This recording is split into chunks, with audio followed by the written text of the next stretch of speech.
Restaurants, everyone talks about it. Everyone knows, it's a very hard business to get into and to succeed in. And we're no different. It's definitely a lot of work. It's a labor of love, but I genuinely enjoy this hospitality world. It's done a lot for me. It's opened up crazy avenues. Some of my best experiences have been at a dining table with friends and family. And I love Las Vegas, so I wanted to just be a bigger part of that with my group. And now it's expanding to be something even cooler. So it's been a blessing. Please like, share, and subscribe. It really helps the channel, and I appreciate it. Las Vegas has become one of the most exciting culinary cities in the world, and some of the most innovative ideas are coming from chefs and restaurateurs who actually grew up here. Joe Mikulich, he is co-founder of EDO Hospitality, the restaurant group behind acclaimed dining spots EDO Tapas, Anima by EDO, Braseria by EDO, and La Loba. And now he was born and raised in Las Vegas. His journey reflects the evolution of the city's dining scene itself. After launching his culinary career at Holstein's, he spent a decade honing his craft at Bazaar Mead by Jose Andres, one of the Strip's most celebrated restaurants. Today, Joe oversees operations and wine programs for the EDO Hospitality portfolio while continuing to push creative boundaries with his partners. Their newest concept, Braseria by EDO, blends French favorites, Spanish staples, a vibrant cold bar, and even chartreuse on draft, bringing bold, border-free flavors to the growing dining destination known as Restaurant Row, just steps from the Las Vegas Strip. We'll talk about growing up in Las Vegas, building a restaurant group in one of the most competitive food cities in the world, and what it takes to keep innovating in a town that never stops dining. And for everything about Braseria, go to braseriabyedo.com, and you can follow them on Instagram. And Joe, welcome to the show. Thank you so much for having me on. Absolutely. Okay, the most important question, I'm sure it's never been asked, is what does EDO stand for? So EDO has a interesting story. It stands for extra day off. How we came up with that name, yeah, and we joke about it now because we none of us have an extra Yeah, day off. absolutely. You don't have an hour off, so yeah. No. How it came about was we wanted our first name of our EDO, the restaurant, first restaurant, to be a word that the industry kind of related to. And there's always a good feeling of having planned to go to work, but then, whether the restaurant is slower or they overstaff, you get a text message or a phone call from your manager and it says, hey, we're taking cuts today. Does anyone want the day off? And you get that day, you have no plans aside from because you thought you were going to work. So you kind of have this free day. So that feeling of a free day was kind of how it came about. And that, Okay. yeah. Yeah, I always thought it was something very sophisticated, but clearly it's just an industry term, so it worked out fine. So Yep. the important thing one of the things I want to talk to you about before we talk about the restaurants themselves and the newest one that I mentioned, Braseria, but the fact that you grew up in Las Vegas and you decided somehow as a masochist to get into this business. So Yeah. why? Yeah, restaurants, everyone talks about it. Everyone knows that, it's a very hard business to get into and to succeed in. And we're no different.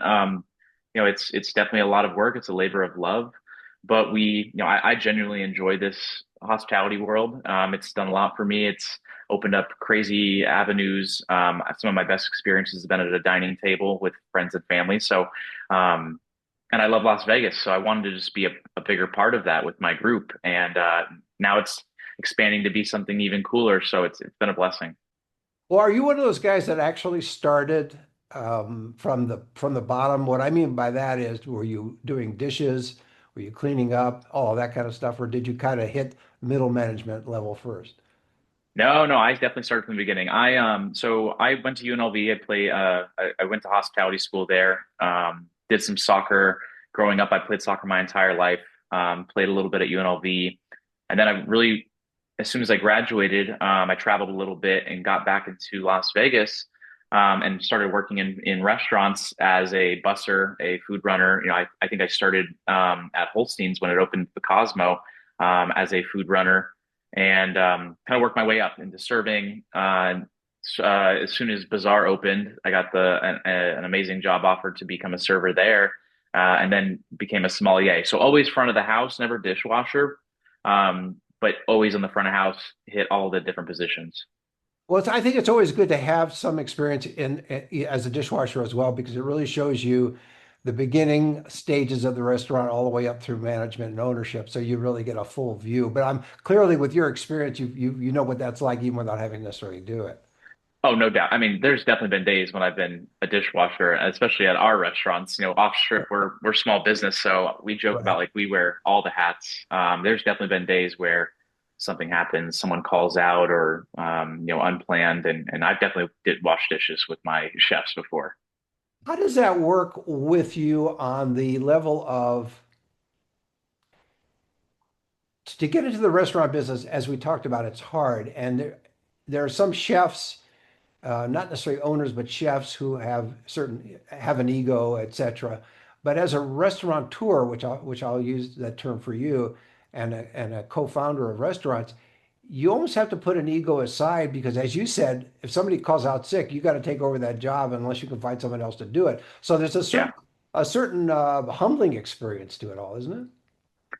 Definitely. I mean, working with Jose Andres was a kind of obviously a great experience, but way different. Jose is so established and a personality and has this big financial backing. So, now the world of Bazaar, no one's going to task him with doing those things, but I guarantee in his first few restaurants, he's gone through those processes before, whether it was in Spain or here, his first few restaurants in the States. But yeah, you definitely have to um, balance that. Las Vegas is an interesting market where we have this beautiful Las Vegas strip with all these celebrity chefs, but you go off the strip, no one's like that. That's not like the case at all. We're small businesses. We have to kind of humble ourselves and like I said, wear all these different hats. There's plenty of days where you don't get to be like this creative celebrity chef and you're just sitting down, making French fries for someone that's, lives in Summerlin and their kid wants French fries. That's just the case. It's how it goes. Why did you decide to put EDO Braseria on the strip as opposed to, or off the slightly a couple steps from the strip, as opposed to somewhere else? In other words, you are competing. It's not just the competition, frankly, it's the cost. Yep.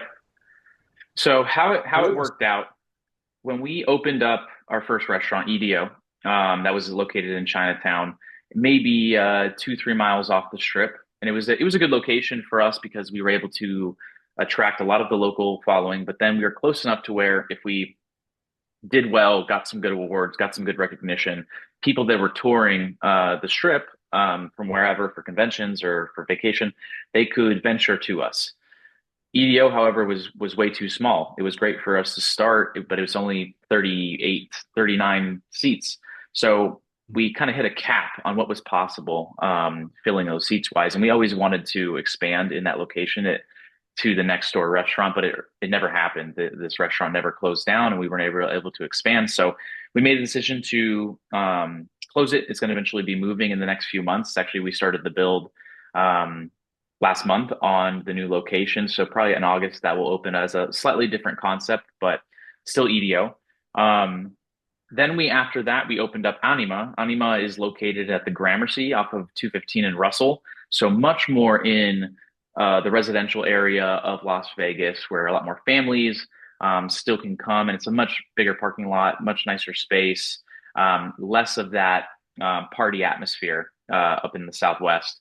And that's been amazing for us. And crazily enough, we still get a good amount of tourism coming that knows the group, knows the brand to Anima, which has been amazing. That's almost 5 years old now. The reason why we opened up on Paradise, we've always been keen on that location, mostly because of the architecture of the building is incredible. Um, and it was always a fun spot for my partner Roberto. It was I don't know if you know that familiar with that location, but it was a restaurant called Yoli's. It was a Brazilian steakhouse. My partner's Brazilian, so he always had like a love for that place. But we just couldn't come to an agreement with the owners of that shopping center on the deal until the last few years. We finally agreed on something. But the reason why we wanted to go there, EDO was too small for large group tourism to come. Anima was almost a little bit too far away, and I would year after year we'd get all these inquiries for these large parties, these big pieces, these big groups that wanted to come, and we couldn't accommodate them. It was impossible for either of those reasons. And a lot of tourism comes with big groups. They want to celebrate. large parties and things like that. So it was almost like we were missing opportunities there. Coming to Braseria, it's about 200 seats, more or less, we can fit in there once we get the patio all done. So right now it's like 140. Now we have the ability, the space of a bigger private dining room, a bigger floor where we can accommodate large groups, and it's so much closer to the strip. So our idea is to, when we get all these inquiries, try and funnel them to Brasseria because it's just so much more approachable and so much more accommodating. Are you at that stage because you're one of the co-founders that you're driving around to all your different restaurants all the time, checking on things? Yeah, Brasseria is only a month old, so it's going to take some time to mature and figure out SOPs and define clearly what roles and who's That's good at what. for those who may not know standard operating procedure. Yes, yes, Yeah. sorry. That's all right. Um, I just wanted for people that are listening or watching me not know what the term means. Okay. Sure. And we're getting there. I, my partner and I, we've been blessed with the ability to now have managers under us. We're kind of separating ourselves from the line level managers and dictating what the managers do, and rather than doing both, it gets very tricky and hard there. But we're getting very close there, especially now that we're building this new EDO concept. We're able to not have to close the restaurant down every day. I can bounce around. Like for example, I literally just got back from Seattle, our restaurant in Seattle at the One Hotel. I was there for this entire week, and the team was able to handle all the restaurants without me there. And now today I'm back and I'll bounce between the two restaurants. So yes, You mentioned EDO as almost an insider. Well, it is an insider term. So I'm always wondering how that looks from the consumer side, the people that the public that comes, because you could have done EVO as opposed to EDO, and totally, totally, they would know that concept. But well, do you get people that come in and say, what does that stand for? Or all the time, all oh, the time. okay. We kind of joke about it too that we do a great job of making very confusing names. The amount of times that Anima has been botched, my entire family still calls it Enema. Oh yeah, So I'm tripping over the names here even, but yeah, my audience knows it's pollen time, so I'm forgiven a little bit of mispronunciation, including I think I said Braseria, but you're calling it Braserias with two S's in a way, like almost. exactly. Think of like a French brasserie. Yes. So that's where we get the Gotcha. name Okay. from. Well, I'll correct it as we go. So I did. You were nice enough not to correct me as I first pronounced it, but it was close enough for you, I guess. So it worked out fine. We make the craziest names, and sometimes we're like, man, we gotta really pull back and make just something a little less sophisticated or Yeah. in a I mean, different language. have you thought maybe like in and out? People Yeah, understand. literally. Yeah, yeah. Oh, that's taken. Never mind. Don't do that. Okay. So when you decided to put together the menu and the presentation, as I alluded to, the kind of the blending of various types of cuisines for brasserie, what was what was the process for that? How did you guys sit down and go, okay, here's what I want to do. It's a little bit different, but since nobody knows what EDO stands for, let's make this really complicated as a cuisine. Yeah, we definitely make things complicated. But here, where the reasoning is, there's no, I'm not taking jabs at any of these places, but where I've come from, where my partners come from, our chef team coming from the strip, we love restaurants where it's a little bit more adventurous, a place where you go to dine, and of course you're going to get full and have a good experience, but you might learn something on the way there that the staff tells you, or an ingredient you've never heard of, or a cuisine that you've never really dabbled into. We still and we just as a culture, we're not, there's a lot of people that have never traveled to Spain, to France. And we wanted to create restaurants where you might get a taste of those places, but, here in Las Vegas. How Brasseria came about, when we were in the middle of Anima and Anima is up and running, and we get this deal with one hotel in Seattle, we were kind of stretched pretty thin where we're opening up this hotel a handful of hundred of miles away. We needed the flexibility and the ability to bring on a team that could handle that with us, still maintain our restaurants and the plans to come. We were blessed with, if you're familiar with the restaurant on the strip, by Joel Robuchon and L'Atelier, arguably two of the best restaurants on the strip that are French. We were approached by a couple of friends there that worked there.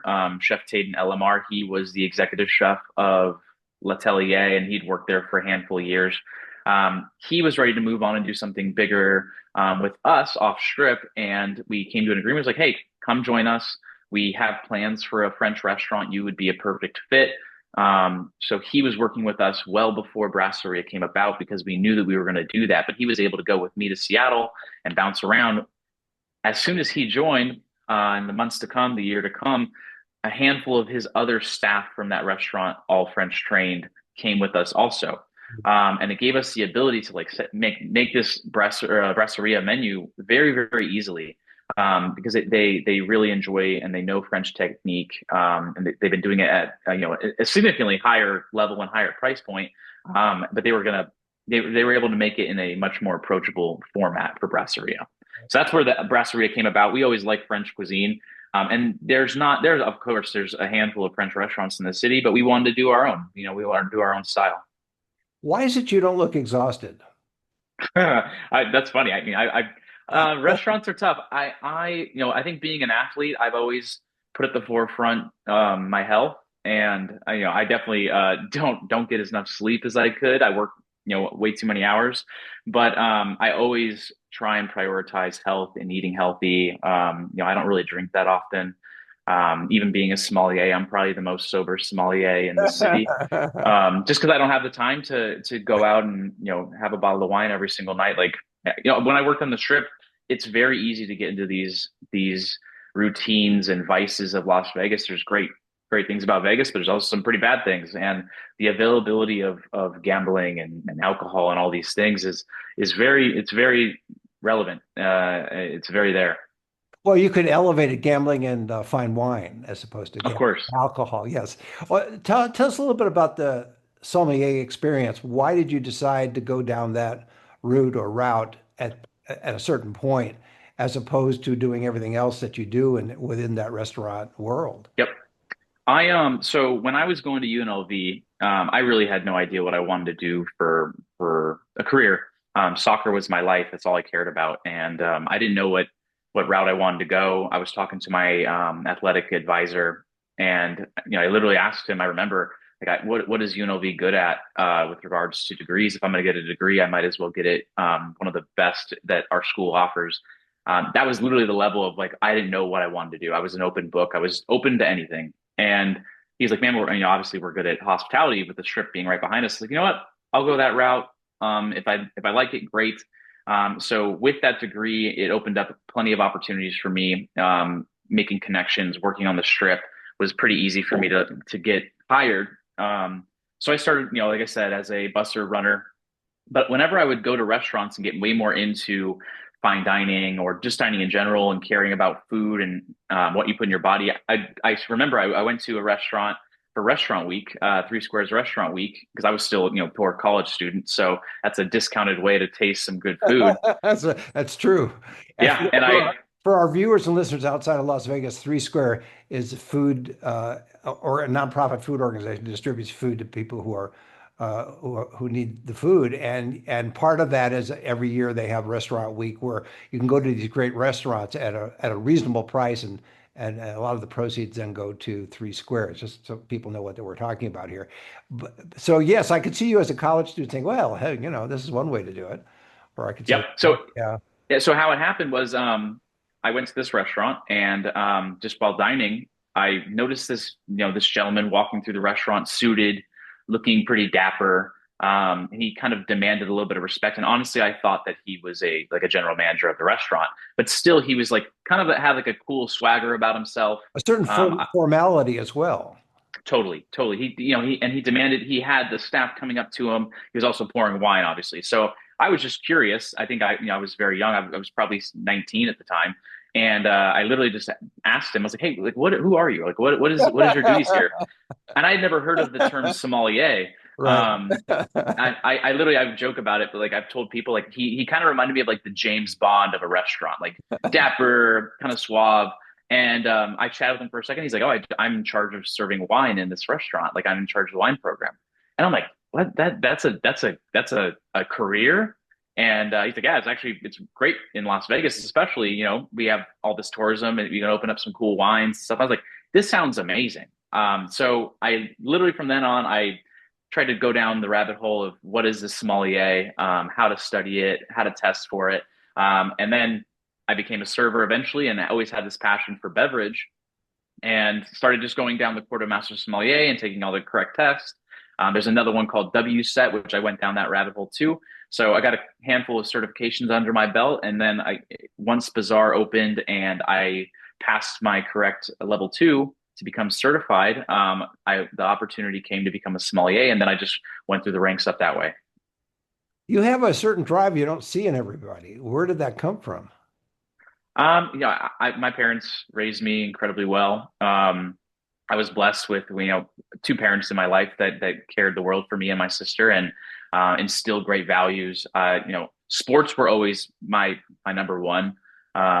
Over honestly, growing up over education, it was always kind of sports and then education. And I think I learned through that just a lot of determination and drive. And I associated success with working hard, going above and beyond, and with training. And then I found that on the soccer field. So when I got out of soccer, it was a very easy understanding. I just had to shift what I was the goal, right? So studying with and learning finances and learning business and becoming a leader that way wasn't easy, obviously, but it was definitely a smoother transition to get into that. And now, I'm still the same way. There's nothing's changed with that. So if I go into EDO Braseria, will I trip over a soccer ball? No, Okay. zero. Just want to check to make sure about that. No Okay. balls there. Okay. But you still have an interest in soccer, clearly. So when you get a chance, do you play it? I don't play on a league right now. I still work out all the time. It's just kind of shifted. I run a lot. I do I'm a yogi now. I got to keep my head right. So yoga is Yeah. definitely a little bit easier for me to kind of keep my mind straight. But yeah, I mean, the World Cup is coming this year. I plan to go to a handful of games, a couple of trips planned for already. But yeah, soccer is definitely still a big part of my life, no doubt. And you mentioned yoga too. What about meditation? Do you get a chance to do any meditation? Or is that Yeah, part of so the I yoga probably? Of course, Yeah. yeah. There's different forms of yoga. There's the harder one, the Pilates, the things like that. But then there's also it's called Yin, where it's literally just like you in a hot room, and it's like a slow meditative type of stretching. And honestly, that's literally like it's like I call it like a massage for your brain. It just like gets you so level headed, calm. You're breathing correctly, and it's much more functional. And that's honestly like probably my favorite class I've ever done. How do you keep your organizational skills intact? In this sense, you're dealing with several restaurants. They're all over the map. They're mostly in Las Vegas, but obviously one is out of state. Yep. So you're always putting out, I would imagine, fires while the chef is starting a fire to cook. You're putting out fires in other areas of the restaurant, not Mhm. literal fires, but you know what I'm talking about. So how is it you are able to stay on top of all that? What is it? It probably is part of is the yoga and just the fact that you have that work ethic. But it seems, boy, that's just to me, it'd be overwhelming to try and stay on top of that many things. Yeah, I listen, I just turned 35. I'm by no means a master at this. I love to think that I'm pretty good at it with my partner, but I've also had amazing mentors that have showed me a lot of things and what's right and what's wrong. But there's a few factors. There's technology that helps a lot now, more than ever. That I definitely am able to or trying to learn to make my life a little bit easier. But there's a big part of it is just delegation.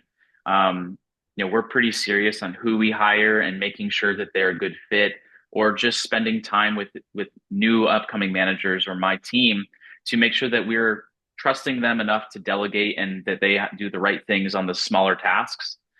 If there's something big that needs to get brought to mine or my partner's attention, obviously it comes up the ladder to us to assist. But part of it, I definitely had a hard time trying to be okay with not being in control of everything in the restaurant, and that's the only way that um, we're going to continue to grow. If there's a problem, I trust and delegate my team to be like, hey, I can address this. That doesn't need to go up. That's not that big of an issue that needs more supervision. I trust these guys to make some of those smaller task decisions, and I'm growing now with my partner to make the bigger decisions. So yeah, you have to be able to let go of these small things, and you're not going to win everything every day, and Right. there's better days than others. But that's the only way that we're able to do this, especially in Seattle. we have an entire hotel, an entire team in a different state, in a completely different market. And the only way that that happens is that I hire these people and we've trained with them, and I trust that they are doing the right thing. And if they're not, then eventually, we'll figure that out. Hmm. Before I let you go, let's talk a little bit about, because I want to get a little bit more of the flavor of EDO uh, Braseria or Yep. Brasserie, as you corrected me on, or I corrected myself on after hearing you say it correctly. Give us a sense of, you talked a little bit about the people that joined you over there, but it's a mix of French and Spanish. And so give us a sense of that restaurant before I let you go. Sure. So What people all of expect in there. Yeah, all of our restaurants always kind of have this silver lining of Spanish cuisine. I travel to Spain pretty much every year. I love Spanish cuisine, and when we started, it was much more of a Spanish restaurant. So I think that the group just always has a little bit of Spain peppered into it. But Brasseria is 90% French. Brasserie settings are always a fun, enjoyable, a little bit more casual environment. The design of that restaurant is beautiful, but it's definitely and I wouldn't call it very sophisticated. It's definitely an enjoyable, more comfortable restaurant, especially on the strip. You deal with, especially coming into summertime. Not everyone's going to be in the suit and tie. It's going to be more, a little bit more casual. They're trying to stay cooler, so that is always welcome. We have a massive bar, 20-seat bar, more or less, with TVs. So it's pushing for people to come and enjoy themselves at a lower price point. And that's kind of the feel of a brasserie, where you can come a couple times in a month and not, pinch yourself. We have the tasting menus and all those things that if people want to come for special occasions, that's of course there. But we want it to be a little bit more approachable. The food itself, um, aside from that 10% of Spain, the jamon, the croquetas, we always have those things. And there's definitely some dishes that are Spanish influence that we just do like a French twist on. Like a croqueta is very famous, but we do a French croque monsieur is a very famous, almost like a ham and cheese play in a croqueta form. But the dishes itself, there's the shellfish options, there's scallops, there's oysters that we do special plays on with French ingredients built into the oysters and scallop. There's caviar options for the ones that want to splurge, whether it's more traditional or we do this caviar and egg dish. It's like almost like a parfait. You use a spoon, you scoop down to the bottom. There's different layers of egg. Um, there's a couple of tableside dishes. We have a steak tartare cart where we bring everything separate, go through the entire process of making our tartare. We fold bone marrow into it after we roast it tableside. So there's a little bit of fire that I have to put out occasionally with us roasting marrow tableside, which looks amazing.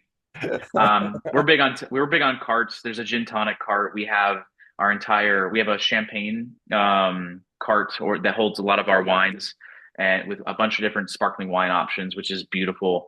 Um, what else? We have a couple of different other tartares, a golden tartare, which is always beets and yellow golden beets, apple, bell pepper, Savora mustard is a French mustard, and mixed all together. It's a vegetarian version.